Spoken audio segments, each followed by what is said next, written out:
Welcome, everyone, to week 5 of weekly challenges, and for this one, we are starting with the special event, which to me was funny and fun, and still even a bit of a challenge. We are in a Fiat 500F at Alsace test course, and the fact that we are driving a Fiat 500F for one make special event is what makes this funny to me, and it was totally unexpected. Not a long race, but a tricky track in this car. You have to send it on the turns to keep your speed higher than the AI. Especially on the uphill section. This is where you'll make your passes and should get yourself into P2.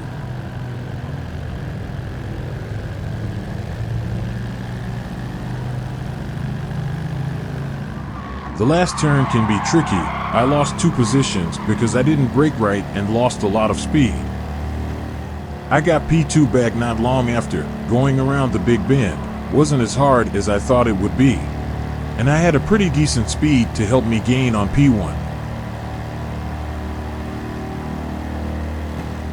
And on the uphill is where I make the pass, with a slight bump to take P1. And that's it, pretty easy to win, can be a little troublesome on the last turn. Again, a funny and fun race. It does make you wonder why they had this type of race, but it's cool though. Second race is the Japanese Clubman Cup 550 at Tokyo Expressway. I decided to go with the recently added Lexus LFA, an extreme opposite in terms of speed from the first race. If you're looking to challenge yourself, this is not the car to use fully upgraded. I was super OP, and even hitting walls didn't affect me. And got P1 before the final turn. There's no looking back after that, only 3 laps. Great car if you want to get it done quick and have fun with its speed on this track. Third race is the European Clubman Cup, and we're back at Alsace, but at the village layout, and I'm driving the 2015 Lamborghini Huracan LP 610-4. Not a super easy race, but also not super hard. I was in P3 early in the second lap, but getting the lead wasn't easy. It did take a little driving. P1 and P2 had a pretty decent gap on me.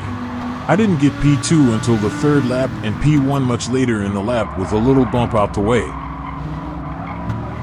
And that's it for this one, a good challenge catching up to the AI in the lead. Fourth race is the Clubman Cup 700 at the Daytona Road Course. It's 4 laps, and I'm driving a 2015 Mustang GT. I decided to use a medium-powered car for this race, and it made it fun. I was still getting by majority of the field with ease, even though the field was spread out a bit. By the second lap I was in P5, but P1 and 2 built up a nice lead on the rest of us. I finally caught up to them in the third lap at the bus stop, and quickly found myself in P2. I didn't catch up to P1 until much later, in the 4th lap, and just needed to make sure I didn't mess up at the bus stop, because P1 had some decent speed and power in this race. And that completes race 4, and I was happy with my choice of the Mustang for this one. And the final race of this week's challenges is the World Touring Car 800 at Dragon Trail Seaside, and I'm in the Group 3 Subaru BRZ. This race is 10 laps, with tire wear and fuel consumption.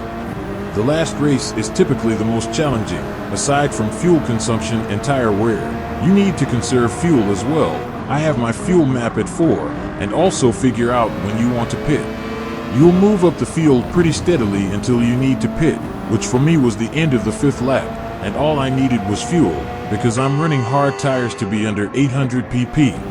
Exiting the pit, I only lost 1 position, and P1 did put some distance between us, but with 5 laps to go, I had more than enough time to catch him and retake the lead.